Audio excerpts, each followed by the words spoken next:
Picture this. It's early morning, December 16th, 1938. Winter is just setting in, and a team of federal agents is pulling up to a sprawling, gorgeous estate at 400 Mill Plain Road in Fairfield, Connecticut. Now they're here for Dr. Frank Donald Coster. And Coster? He isn't a mobster. He isn't a bank robber. He is an absolute pillar of Depression-era America. We're talking about the highly respected CEO of the pharmaceutical giant McKesson and Robbins. This is a guy who hosts Wall Street tycoons on his yacht, literally the largest yacht on Long Island Sound, and there are even whispers about him being a Republican prospect for the 1940 presidential ticket.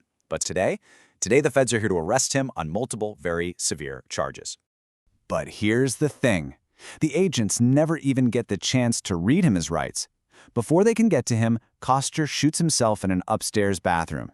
Rather than face the music, this highly respected titan of industry chose a fatal, violent end. It is a completely shocking, dramatic climax to an otherwise quiet New England morning. And it immediately begs the question, why? What on earth could drive a man at the absolute pinnacle of American corporate life to do something like this? Well, welcome to This Explainer, where we're going to dive right into the answer. We're looking at the Phantom Empire, the McKesson and Robbins fraud. This is hands down one of the most audacious, mind-boggling white-collar crimes in American history. It's the story of an elaborate corporate illusion hiding right in plain sight. Honestly, the imagination and the international scope of this scam literally had no equal until the Enron and Madoff scandals decades later. Okay, here's where the story gets absolutely wild. The brilliant architect behind this fraud, the man the entire world knew and respected as Dr. Frank Donald Coster? Yeah, he wasn't a doctor at all. Actually, scratch that, he wasn't even Frank Donald Coster.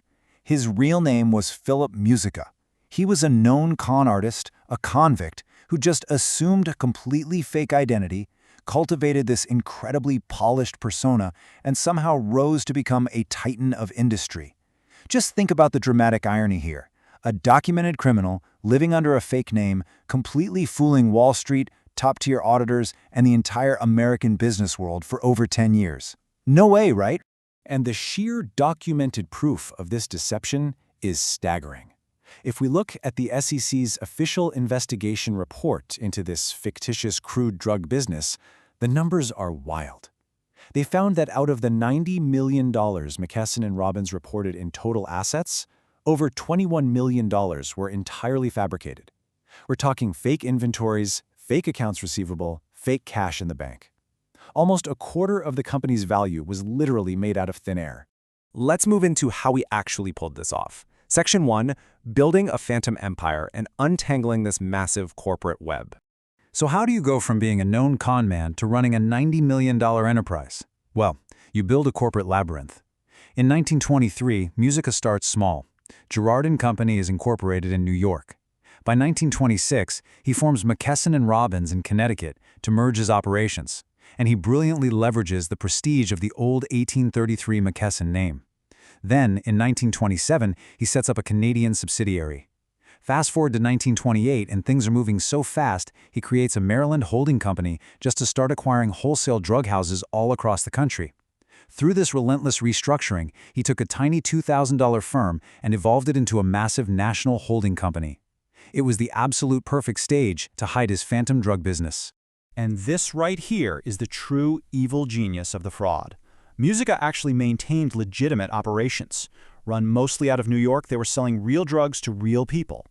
But buried deep inside that real business were the fictitious operations, run out of Connecticut and Canada. This fake side focused entirely on foreign trades of crude drugs, raw, unrefined botanical and medicinal ingredients.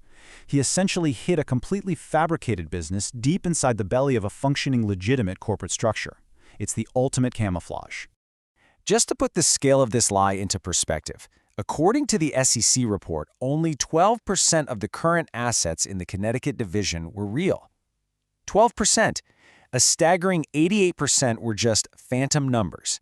Imagine logging into your bank account right now and realizing almost 90% of your balance is a ghost. That's exactly what investors were facing here. Almost everything they thought the company owned in that entire division simply did not exist. All right, part 2.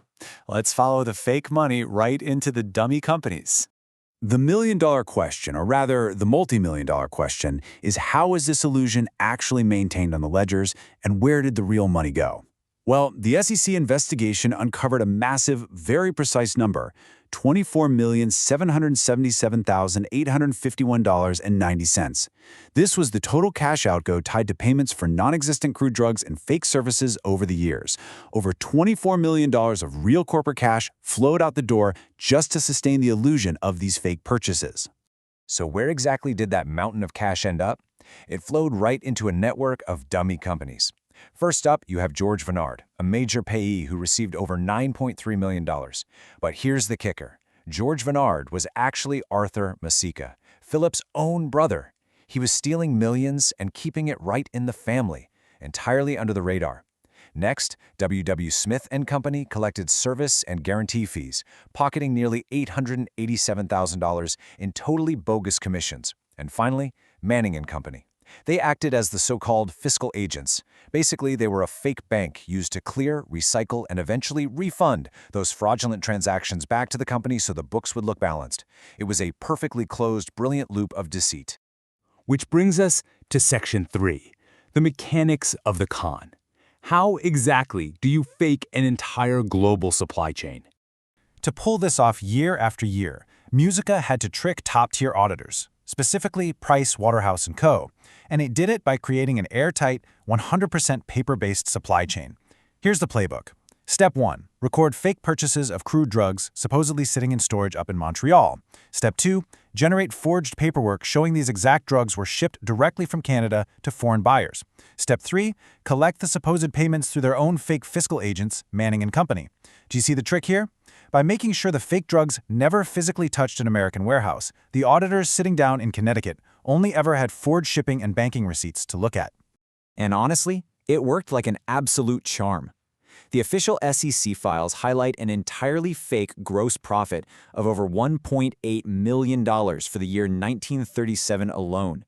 They successfully recorded this just by using their circular paper-pushing mechanism. They literally invented nearly $2 million in profit out of thin air in a single year, and the auditors certified it because all the fake paperwork matched up perfectly. It's crazy. So, putting the whole puzzle together, the McKesson and Robbins fraud is truly a masterclass in deception. A tiny $2,000 New York firm in 1923 grows into a $90 million corporate empire by 1938, all run by a con artist using a fake identity. He conceals over $21 million in fictitious assets, funnels nearly $25 million in cash outgo through dummy entities run by his own family, and keeps the whole charade going for 15 years. Until the Enron and Madoff scandals of the early 2000s, there was arguably no equal to this fraud in sheer imagination or scope. It completely shattered the financial world of the Depression era. Which leaves us with a final, very provocative question to chew on. If a $21 million phantom empire could hide in plain sight all those years ago, completely fooling the best auditors and the sharpest Wall Street bankers with nothing more than forged paper and shell companies, what's hiding in the ledgers today? The mechanics of fraud rely on the vulnerabilities of auditing, and as we've seen, those vulnerabilities clearly never disappear. Thanks for joining me for this explainer. Keep questioning what you read, and I'll catch you in the next one.